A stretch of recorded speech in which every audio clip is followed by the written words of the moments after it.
Commonplace books are some of my favorite intellectual tools. I've used them all throughout my formal academic career through 3 master's degrees, but I also use them in my own personal study, my own autodidactic journey to self-learn a bunch of stuff that I want to know about. Now, in the past few years, Commonplace books have been having a moment here on YouTube. Lots of people searching for Commonplace books, lots of people making videos about them. I've seen lots of Substack pieces on how to keep them. But if you've watched a lot of these videos or read a lot of these articles, then you have seen that we're not super clear on what a commonplace book actually is. Some people give you a whole method for how to keep them. Others say just grab a notebook and throw down your favorite quotes. So who's right? Now, some of you may not think this is a big deal. It's just a commonplace book. Keep it however you want to keep it. That's cool. But there is an answer to who's right. These are historical objects that have come down to us from Renaissance humanists, from ancient philosophers like Aristotle and Boethius, from Roman rhetoricians like Quintilian and Cicero. These styles of notebooking actually have historical roots. And yes, you can mix and match them to serve your own intellectual journey. But by getting clear on what a commonplace book is in distinction to other methods, you might consider using them the way that our intellectual forefathers used them, and that may be more beneficial for your own intellectual journey. Welcome to ParkNotes. I'm Parker Settecase. I'm a philosopher and theologian, and this is a channel where I help you study, think, and read more deeply. In this video, I want to help you get clear on 3 styles of keeping a notebook. One is a pocket catch-all notebook, the second is a Zibaldone journal, and the third is a commonplace book. So I'm going to help define these terms for us. I'll give a little characterization, and then I'm going to share a snippet from my conversation with Roland Allen, author of The Notebook, A History of Thinking on Paper. This is a fantastic book, and this is where I learned about the Zibaldone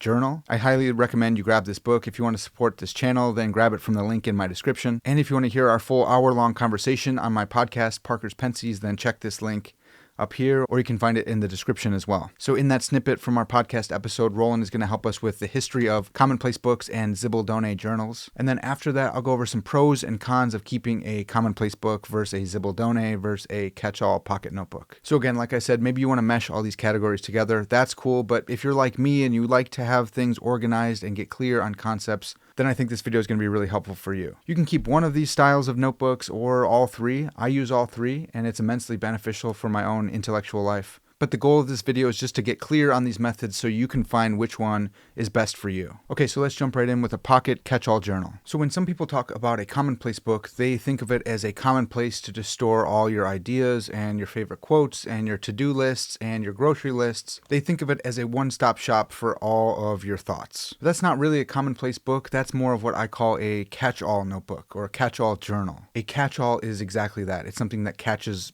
all.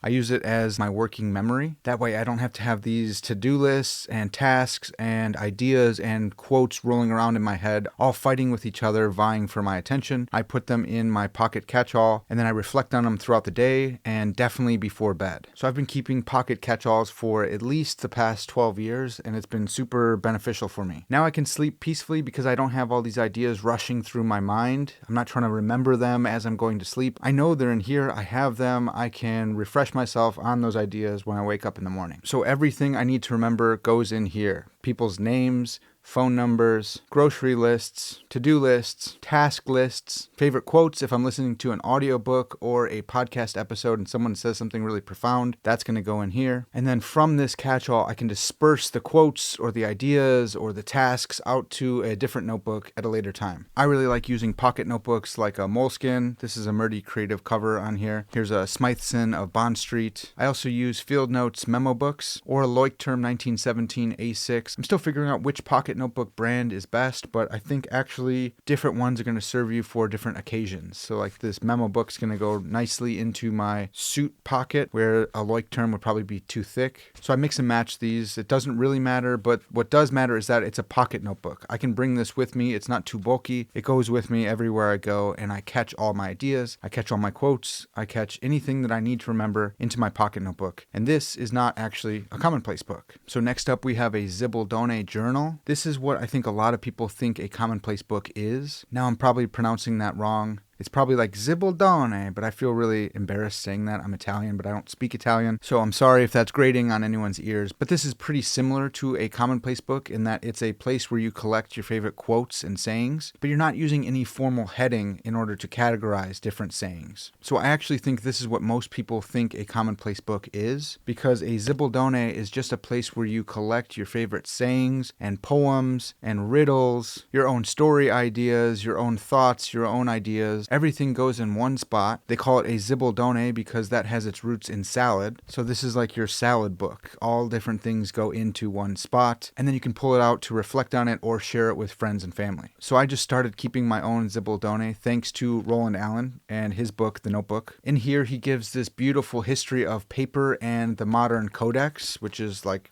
what a book is when it opens in the middle. The codex came from the West and paper came from the East, and they met in the middle in Afghanistan. And from the modern paper codex, we got the notebook. That made its way to Florence, where bookkeepers started using notebooks to keep track of their business dealings. But then the people of Florence caught on and started using those notebooks for Zibaldones. They started using them to collect their favorite sayings, their favorite quotes. Books were still being made of parchment, or if they were made of paper, they were really expensive to get. So if someone did have a book and they let you read it, you would copy down your favorite quotations in your Zibaldone, you'd bring that back to your family, and you'd share those quotations with each other. These things are super cool, and no two Zibaldones are going to look the same, because what they look like will be wholly dependent on the interests of the one using it. So my Zibaldone is a collection of miscellaneous thoughts. I've been adding quotes from podcasts I listen to. I have some outlines of my own science fiction short stories in here. I have some portions of my favorite poems, and I've also been adding my own aphorisms in here. So for me, this kind of functions as an intellectual catch-all. I'm not putting grocery lists in here. I'm not putting tasks or time-bound, time-sensitive things in here, but I am using it as a catch-all for my intellectual life. There's no real rhyme or reason, but if it inspires me, if it makes me think, if it's a quotation I definitely want to use in my own life or in my own papers, I'll put it in here if I can't find a place for it in any of the Commonplace books that I already keep. So that's a bit about a Zibaldone. You're going to hear more from Roland Allen in the clip that's coming up. And like I said, after that clip, I'll share some pros and cons of keeping one of these. Okay, so that brings us to Commonplace books. I've done a lot of thinking about these. I've made a bunch of videos about them, but let me try to summarize what I think about Commonplace books here. A Commonplace book, most fundamentally, is a collection of quotations. You collect these quotations for particular purposes. Now, there are at least 4 different ways that you can keep a Commonplace book, so the purpose that you have in mind will determine which one of those is best for you. They're called Commonplace books because there's going to be common places, common headings that you use in order to track all of your different quotations. So if you're using a Commonplace book to store your quotations, maybe you're a public speaker, maybe you write a blog, maybe you are a student, you're going to come up with common places or headings that you're going to use to catalog all the different quotations that you're storing. So maybe you're into political philosophy. One of the common places or headings that you might use is justice. So as you're reading different political philosophers or philosophers in general, or maybe even fiction books, and you come across a great quotation on justice, you add that to your Commonplace book under the commonplace or the heading of justice. And then when you want to come back and reflect on that, you can find the justice headings or the justice commonplaces, and you can go back to reading that quotation. So that's why they're called Commonplace books. Now, the language of commonplaces goes all the way back to Aristotle. In the classical Greek, it was koinoi topoi, and Aristotle was trying to make a compendium of logical arguments. He originally did not include quotations in his koinoi topoi, but then the Roman rhetoricians like Quintilian and Cicero started adding in quotations with their analysis of logical argumentations. They did this so their students could actually have an example of this argument or this rhetorical method actually in practice. So that notion of commonplaces and the Commonplace book continued on all the way into Renaissance education, where Roland Allen said that Commonplace books were actually the backbone of a Renaissance education. So I've personally been using Commonplace books for 12 or 13 years now, and it was pretty informal. For 5 or 6 of those years, I didn't even know the term Commonplace book. I was just doing it without knowing what I was doing. I think a lot of us do this. We reinvent the wheel of a Commonplace book only to discover that this is an ancient method, and it's actually pretty cool to find yourself doing what ancient philosophers invented or what Renaissance humanists used in their own education. So that's a basic understanding of a Commonplace book. That's the kind of genus of Commonplace books, but there are also 2 differentia, 2 things that will help differentiate different styles of Commonplace booking. The first differentia is going to be the scope. Do you want a general Commonplace book or do you want a specific Commonplace book? So I keep general and specific commonplace books. I think specific ones are going to be most beneficial to me in my intellectual life. I have things like my artificial intelligence commonplace book. I've come up with my own commonplaces, my own titles based on my study of artificial intelligence. Commonplaces like artificial general intelligence or Turing machines or machine functionalism or sentience. And then when I find important quotes that fit those commonplaces, I add them to my AI commonplace book. So the scope is limited to artificial intelligence when it comes to this one. Now I also have one general commonplace book. If I find a quote that doesn't quite belong in any of my topic specific commonplace books, I throw it in my general commonplace book. So I call this my general treasury commonplace book because I'm just adding quotations in here. It's just a treasury. It's just a storehouse for my favorite quotations. And that brings us to the second differentia, the second thing that's going to differentiate our different styles of commonplace books, and that is treasury or manuscript. A treasury commonplace book is just your collection of quotations under different commonplaces. A manuscript commonplace book is going to include your own thoughts about those quotations. My manuscript commonplace books are where I write my papers and my blog posts. So I find a really interesting quotation that I want to exegete, that I want to comment on, that I want to analyze, that I want to abstract an argument from. I put that into one of my specific manuscript commonplace books, and then I do my analysis right there in the notebook. So now I have a collection of quotations as well as my own thoughts about those quotations, and I usually end up turning those into a blog post or a journal article, or when I was in graduate school, I would manuscript those out into my papers. So by using those two differentia of scope and purpose, we come up with our four types of commonplace books. A general treasury commonplace book, which is just a storehouse for some of your favorite quotations, and again, you're going to categorize those according to different commonplaces, which is different than a Zibaldone where you just throw in random quotes all over the place. You have a general manuscript commonplace book where you're just manuscripting out your blog posts. I use one of these for my Substack pieces. You have specific treasury commonplace books where you're collecting quotes according to a specific topic. So for me, I have a philosophy of mind commonplace book or an artificial intelligence commonplace book. These are topic specific. I'm only adding quotations based on that topic. And it's a treasury commonplace book, so I'm just adding quotations. I'm not adding my own thoughts. And then you have a specific manuscript commonplace book where you're manuscripting out papers based on a particular topic. So there's my quick analysis of commonplace books. So now we have catch-all journals, we have Zibaldone journals, and we have commonplace books. I found these to be some of the best tools for your intellectual life. And if you're interested in growing in wisdom, knowledge, and understanding, if you are interested in adding new skills to your skill set, then you're going to love the sponsor for this video, Skillshare. So I've wanted to be able to draw for most of my life. I have tons of different YouTube channels, lots of different projects going on, and I'd love to be able to draw my own illustrations for my different projects. But I've never been naturally gifted or talented at drawing. But with classes and learning paths on Skillshare, it's been easy to learn. Skillshare is the largest online learning community for creatives with thousands of classes led by industry experts across film, illustration, design, freelance, productivity, and more. Skillshare can help you take your career, skills, hobbies, passions, or even side hustles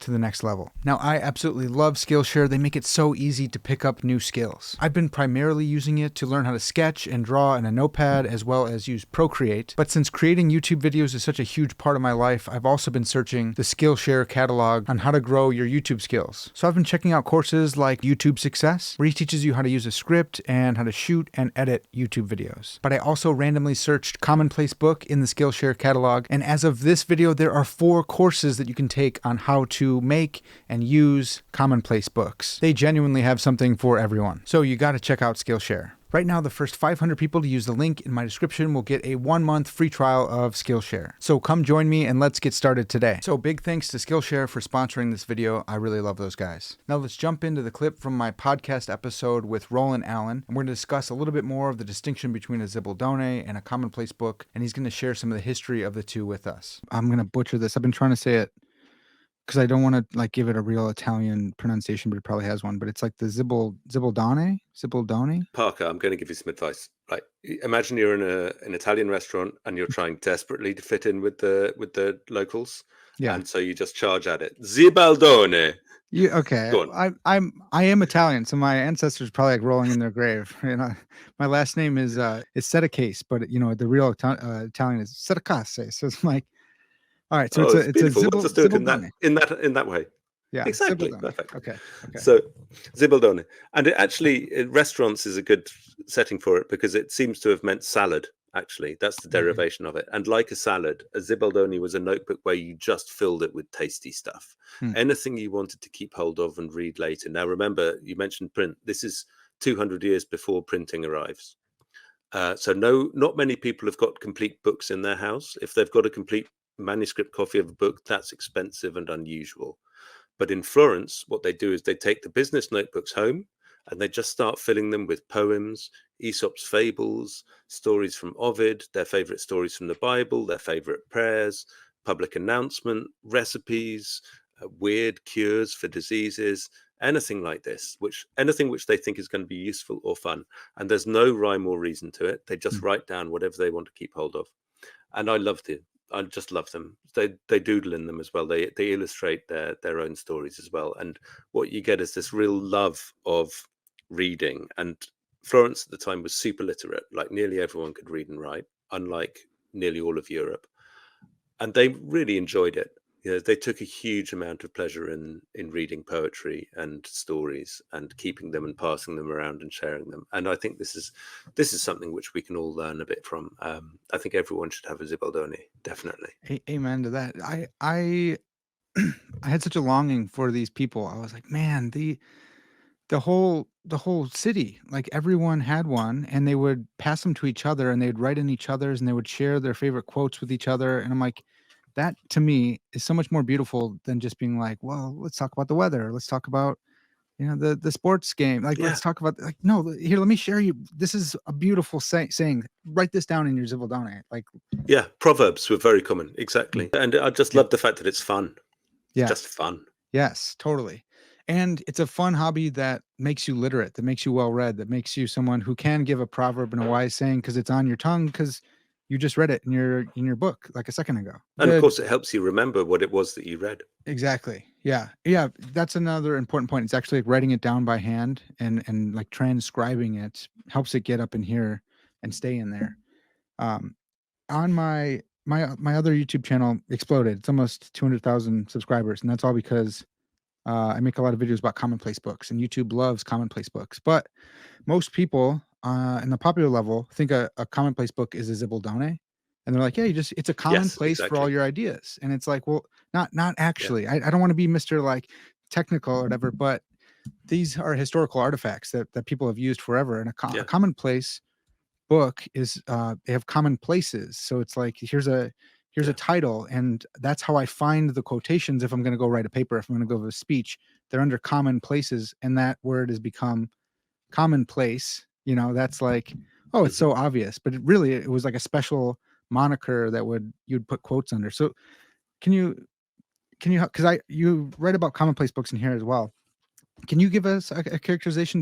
Does that make sense to you, or what would you add to the Yeah. distinction between a Zibaldone and a commonplace book? That's the distinction is really important, and you're right, it's just got completely lost over time. And that was one of the really fun moments when I was coming back over the history, was to sort of discover that loads of books which are described as being commonplace books aren't. Mhm. And that this is the commonplacing is a kind of, if you like, it's kind of software which you apply to the hardware of the notebook. Yeah. Mm. So as you say, what you do is it depends what you're interested in. Typically commonplace books were kept by students or schoolboys, and they might be studying quite serious things. So the headings they would be interested in would be things like justice or vengeance or tyranny. So what you do is you'd stick a headword like that, like tyranny, at the top of a page, and every time you came upon something in your reading which was relevant to that topic, you would just find the most interesting bit, the useful quotation, the bit which sums it up, or the most, the pithiest, most poetic part, the best definition, and you just write it down along with where it came from. So it might have come from the Bible, it might have come from um, a history book, it might have come from, again, Aesop's fables or anything like that, and or the classics. And so you would build up over time on the page which was headed tyranny, a little mini encyclopedia about the topic. Mm. And after a few years of doing this with every book you read, which was what you had to do at grammar school, and sorting out all the topics very, very carefully, you would end up with this quite large notebook, which is absolutely packed with useful wisdom or thought-provoking stuff. You didn't have to agree with it. You just had to find it interesting. And this kind of encyclopedic juxtaposition of ideas, but in quite an organized way. It's hard work to do, but it's so rewarding, I think. And for hundreds of years, this is like the backbone of a serious European education, or rather the humanities education. So we have lots and lots of them that survive. Some of the most fascinating, we have people like Milton's. So we know exactly what the young John Milton read on his way through to writing Paradise Lost, etc. We know that whole generation of playwrights around Shakespeare, Johnson, Marlowe, they definitely would have kept quite extensive commonplace books when they were at school, at grammar school. So we know when we look at a Shakespeare play and say, okay, this plot comes from Holinshead, and this comes from Ovid, and this image comes from another place, Marshall. We know that he probably collected all of those influences as a young man. He probably had them in a bank, which he could then refer to for his entire writing life. And the same goes actually for many of the people who were watching him, of course. So that you have this amazingly sophisticated audience, as well as sophisticated playwrights putting stuff on the stage for them. So commonplace books are just amazing. Everything suggests that they were really hard work to make and keep, and no fun. There are quite a few commonplace books which are broken off at the halfway stage, or not even then. But also everything suggests that if you persevere with them, then they become incredibly useful. Yeah. Well, that's so beautiful. And that's I didn't know about commonplace books until I'd already been keeping them for 6 years through my own studies, because I wanted to remember them. I wanted to have quotes while I was doing public speaking, all sorts of stuff like that. And then I discovered it through a theology degree, and finding out that Melanchthon, Luther's like understudy, called his work Loci Communes, and it's probably totally used the term wrong, but the term's been bastardized throughout history the whole time, which is wild. Yeah. Yeah. Well, that generation, so he would have been one of the very first, because it was actually Luther's great rival Erasmus who popularized the idea of the commonplace book. I think also, if you're looking at the history of print, it's a reaction to the sudden number of books in print in that period. So you're talking about the early 1500s, and it's when print is completely exploding. And it's the first time, I think, in European history where there are more books around than you could possibly read, right? Like right up to about, certainly up until Gutenberg, you could read all of the books. You might have trouble getting hold of them, but you had enough time, in your life to read all of the books that survived. 100 years later, that's not the case. Everyone's overwhelmed by the sheer number of books and the amount of stuff that there is to read. So then you have to start organizing your knowledge and discriminating. Okay, so there you have it. There's a bit more history on the Zibaldone and the commonplace book, and a little bit more distinction between the two. Roland Allen was great to talk with. His book is fantastic. I definitely got to get him on the podcast again. Okay, so now let me finish this video by going over some pros and cons of keeping a commonplace book and a Zibaldone and a pocket catch-all notebook. So keeping a catch-all is a really great way to remember your best ideas. It's also a great way to remember quotations on the go. Maybe someone you're talking with gives a really beautiful quote. You want to write that down, or someone gives you a book recommendation, or you're listening to a podcast and you want to mark a specific timestamp so you can come back and listen at that point. Whatever the case, keeping a catch-all is a great way to extend your working memory. But a major con of these is that it's really hard to find stuff in these because it's so sporadic, because you have so many different types of things going on in here. It can be pretty challenging to go back and find exactly what you're looking for, especially when you've been doing it for a while. So what I like to do is, once I fill one of these up, I'll go back through and abstract all the quotations or the good ideas, and I disperse those into different commonplace books or compendiums. So a catch-all is like the first stop for a quotation or a good idea, but it's not where they go to live. Now, I haven't been keeping a Zibaldone very long, but I've thought about this concept a lot because a lot of people confuse this with a commonplace book. Some of the pros of this is that it's really easy to use. You just add your favorite quotations, your favorite ideas in here. It's pretty haphazard. It's a pretty low bar for entry. just add them into a notebook. You can draw a line to kind of separate them. You can add the date if you want, but that's pretty much it. You can just pull this back out to reflect on it, and so it's super easy to use. But it shares one of the cons with a catch-all in that it can be difficult to find a quotation once you've put it in here. Because you're not aggressively formatting your Zibaldone, it's really easy to use, but it becomes difficult to retrieve information when you need to. I think one way to get around this is to reflect on this often, to read back through your Zibaldone like every day or at least 2 or 3 times a week so you know exactly what's in here. I think that'll become more difficult once you have multiple notebooks that are serving as your like extended Zibaldone. I think it'll be difficult to remember, was that in this one or this one? Where was that quotation? So maybe if you have a particular idea or aphorism or quotation that you keep coming back to, maybe you take that out of your Zibaldone and put that into a Commonplace book. So then lastly, we have the pros and cons of keeping a Commonplace book. A pro would be that your information is organized according to different commonplaces, different loci, different categories, different headings. So it becomes much easier to find information in your Commonplace book. If you keep a specific instead of a general commonplace, it becomes even easier. So I know I can look for my artificial intelligence quotes in my artificial intelligence commonplace book. And then I can look through for specific loci and find the exact quote that I'm looking for. People often comment here on YouTube and say, isn't it hard to retrieve the information? Isn't it hard to find your quotes in your commonplace book? Wouldn't it be better to do a digital version so that you can search? I've just never had this issue of retrieving information from my commonplace books because I keep so many specific commonplace books. I know exactly where the quotations and the information and the arguments are. So it becomes very easy to retrieve that information when I need it. But one of the cons of keeping a commonplace book is that it's more work. Just as you heard Roland say in that podcast clip, it's much more difficult to keep a commonplace book than a Zibaldone, but there could be a bigger payoff in that your information is actually organized and more readily retrievable. Okay, so there you go. There are some pros and cons of keeping a catch-all and a Zibaldone and a commonplace book. That's probably way more analysis and information than you were looking for, but if you made it this far into the video, then you are awesome. Leave me a notebook emoji so I know who the real ones are. And then I want to hear from you guys. What do you think about the distinctions between a Zibaldone and a commonplace book and a catch-all? Are we just straining at gnats, or do you think it's actually a helpful distinction? Leave me a comment and let me know. All right, that's going to do it for now. I'll catch you guys next time.